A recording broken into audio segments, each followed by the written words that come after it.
Hey guys, Jeff here from That Bold Life, your weekly source for Christian education, motivation, and inspiration. Welcome to day 2 of That Bold Life devotion, where we ask the question, do you have enough faith to believe that God can do the impossible?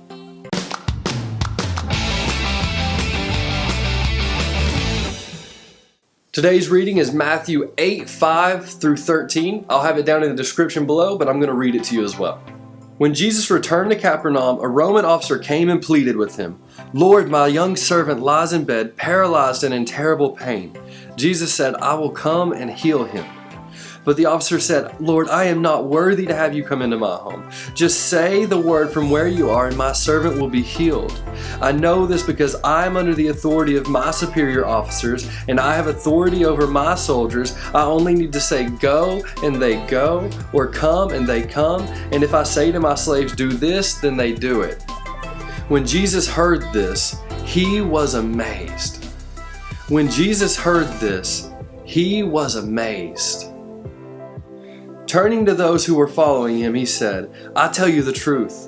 I haven't seen faith like this in all Israel. And I tell you this, that many Gentiles will come from all over the world, from east and west, and sit down with Abraham, Isaac, and Jacob at the feast of the kingdom of heaven. But many Israelites, those for whom the kingdom was prepared, will be thrown into outer darkness, where there will be weeping and gnashing of teeth." Then Jesus said to the Roman officer, "Go back home, because you believed, it has happened." And the young servant was healed that same hour. We see something in this passage that we don't see anywhere else in Scripture. It says that Jesus was amazed by this man's faith. Jesus was amazed by this man's faith. So I ask the question, do we have the faith today to amaze Jesus? Do you have faith that in the worst possible situation, in the trials and the troubles and the tribulations that you're facing today, do you have the faith to believe that God is going to come through? Do you have that kind of faith that will amaze Jesus?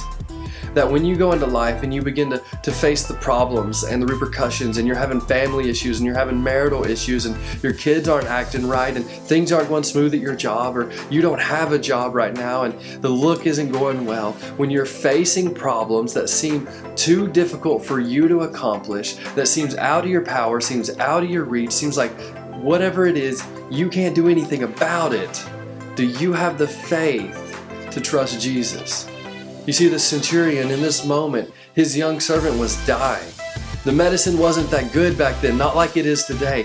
His young servant was dying, and he came to Jesus and he said, "Jesus, I am not worthy to have you step into my home, but if you say from where you are right now that he will be healed, and I believe it." Are you throwing up any kind of "I'll believe it" prayers?